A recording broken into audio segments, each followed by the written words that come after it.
کہتے ہیں جب قدرت اپنا کھیل کھیلتی ہے تو انسان اس کے آگے بے بس ہو جاتا ہے، اور یہی ہوا فلائٹ 447 کے ساتھ۔ معمولی سے چند برف کے ٹکڑے لگنے سے جہاز کریش ہو گیا اور جہاز میں بیٹھے 228 مسافر مارے گئے۔ 31 مئی 2009 ایئر فرانس اپنی ہسٹری کی بدترین تباہی کا شکار ہوئی۔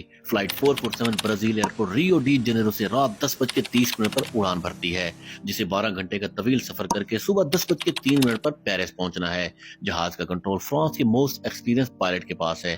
نام مارک ڈبوئس، عمر 58 سال، فلائنگ ہارس 10,988۔ فرسٹ آفیسر نام ڈیوڈ رابرٹ، عمر 37 سال، فلائنگ ہارس 6,547۔ سیکنڈ آفیسر نام بونن، عمر 32 سال، فلائنگ ہارس 2,936۔ یہ ایک ہی فلائٹ میں 3 پائلٹ تھے۔ فلائٹ 447 کے کاکپٹ میں 2 پائلٹ کی جگہ اور ساتھ ہی ریسٹ کرنے کے لیے ایک کیبن بنایا گیا تھا۔ سفر لمبا ہونے کی وجہ سے فلائٹ کا عملہ 3 پائلٹوں پر مشتمل تھا تاکہ ہر 2 پائلٹ کے ساتھ ایک کیبن میں آرام کر سکے۔ فلائٹ کو ٹیک آف کیے 3 گھنٹے گزر چکے تھے، سب کچھ نارمل چل رہا تھا۔ پیسنجر نے رات کا کھانا کھایا اور سیٹ کی سکرین پر مصروف ہو گئے۔ رات گزر رہی تھی، فلائٹ آگے بڑھ رہی تھی۔ تقریباً 3 گھنٹے 25 منٹ گزرنے کے بعد پہلا ریسٹ ٹائم شروع ہوا۔ 1:55 پر مارک ڈبوئس نے کاکپٹ چھوڑا اور ریسٹ کرنے کے لیے کیبن میں چلے گئے۔ 2:01 پر فرسٹ آفیسر نے کیبن کریو کو خبردار کیا کہ وہ انٹر ٹراپیکل کنورجنس زون میں داخل ہو رہے ہیں۔ یہ علاقہ سخت سردی، گرج چمک اور جما دینے والی برف کے لیے جانا جاتا ہے۔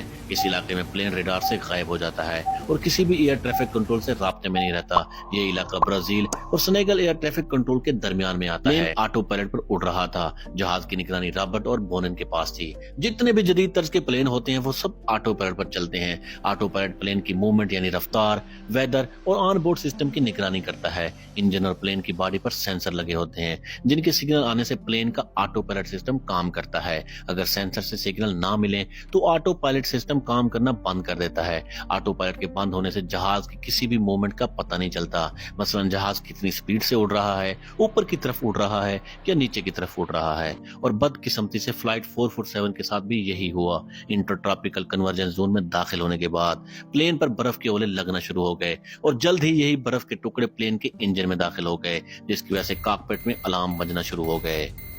تھوڑی دیر بعد پلین کا آٹو پائلٹ کمپیوٹر سسٹم بند ہو گیا۔ پائلٹ نے فوراً پلین کی سپیڈ کم کی اور جہاز کو مینول طریقے سے اڑانے لگا۔ اچانک سے کمپیوٹر سسٹم بند ہونے سے جہاز بے قابو ہو گیا اور رائٹ سائڈ پہ اڑنے لگا۔ اگلے 30 سیکنڈ میں جہاز کبھی لیفٹ اڑ رہا تھا تو کبھی رائٹ اڑ رہا تھا۔ پائلٹ کو سمجھ نہیں آ رہی تھی کہ پلین ایسا کیوں کر رہا ہے۔ جہاز بالکل آؤٹ آف کنٹرول ہو چکا تھا۔ اب جہاز نوز کے بل اوپر کی طرف اڑ رہا تھا۔ اب جہاز نوز کے بل 7,000 فٹ پر منٹ کی سپیڈ سے چڑھ رہا تھا۔ جدید طرز کے پلین 2,000 سے 3,000 فٹ پر منٹ کی سپیڈ سے چڑھائی چڑھتے ہیں، لیکن یہ پلین 7,000 فٹ پر منٹ کی سپیڈ سے اڑ رہا تھا۔ انڈیکیشن اور الارم تیزی سے بج رہے تھے۔ 2:11 پر کیپٹن کاکپٹ میں داخل ہوا۔ یہ سب کیا ہو رہا ہے؟ رابرٹ، ہم جہاز پر کنٹرول کھو چکے ہیں، ہمیں کچھ سمجھ نہیں آ رہی، آخر یہ کیا ہو رہا ہے؟ کیپٹن نے جہاز کو کنٹرول کرنے کی کوئی بھی کوشش نہیں کی، بلکہ 2 پائلٹوں کے درمیان سیٹ رکھ کر بیٹھ گیا۔ ٹھیک 2:12 پر رابرٹ نے سینئر پائلٹ سے کہا، آپ کیا کہتے ہیں، ہمیں کیا کرنا چاہیے؟ انڈیکیشن اور الارم تیزی سے بج رہے تھے۔ تینوں پائلٹوں کو یہ سمجھ نہیں آ رہی تھی کہ جہاز اوپر کی طرف اڑ رہا ہے یا نیچے کی طرف۔ جہاز اب تیزی سے نیچے آنا شروع ہو گیا۔ کیپٹن نے بونن پر زور دیا کہ وہ جہاز کے پروں کو برابر کرے، جبکہ دوسرے پائلٹ کو کہا کہ وہ پلین کی نوز کو قابو کرے۔ اچانک سے ایک نیا الارم بجتا ہے جس سے پائلٹوں کے دل کی دھڑکن تیز ہو جاتی ہے کہ اب جہاز سمندری سطح سے 2,000 فٹ دور ہے۔ 2:14 پر رابرٹ نے کہا، ہم کریش ہونے جا رہے ہیں۔ ٹھیک 2:14 پر وائس ریکارڈر بند ہو گیا اور پلین 11,500 میٹر کی بلندی سے 4 منٹ 24 سیکنڈ بعد اٹلانٹک اوشن پر گر کر تباہ ہو گیا۔ پلین میں بیٹھے 228 مسافر مارے گئے۔ صبح 4 بجے ڈاکار سینیگل ایئر ٹریفک کنٹرول نے دیکھا کہ پلین ابھی تک ریڈار میں کیوں نہیں آیا۔ وہ پلین سے رابطہ کرنے کی کوشش کرتے ہیں لیکن کوئی جواب نہیں آتا۔ وہ فوراً ایئر فرانس کو بتاتے ہیں کہ AF447 مسنگ ہے۔